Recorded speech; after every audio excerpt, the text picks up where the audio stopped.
你走，你走。东流线交通船伫海上航行的时，准有时有人咧做算。我搁偏5度诶，用大鹏湾行，太小了吧？影片中有一人换驾驶盘，另外一个伫滚耍笑。民众将这个画面抛出来了后，问讲敢是游客伫驶船？那这个部分当然就会有一些安全上的疑虑啊。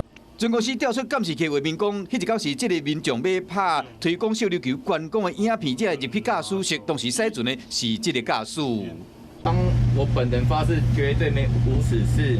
本身因为驾驶台温度比较低，所以我穿着自己带的外套。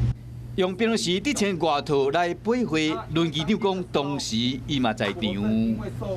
角度问题让大家误会了，那我们非常抱歉。这个驾驶当外前，互人建议讲，伫伊面前打出这段因后生坐伫伊骹腿换驾驶盘的画面，伊哪讲哪流目屎，讲当时是驶船前的留念，承认讲有疏信。那我也承认这段影片是我的过失，很感抱歉。技术的惩处啊，船长的部分是2大过，然后这个调离现在船长的职务。船公司表示讲，已经将这个驾驶调职会搁加处罚，未来针对驾驶室出入的规则会搁较严格。这件代志伫网络引起讨论，航港局嘛来调查，若有违规会依法开罚单。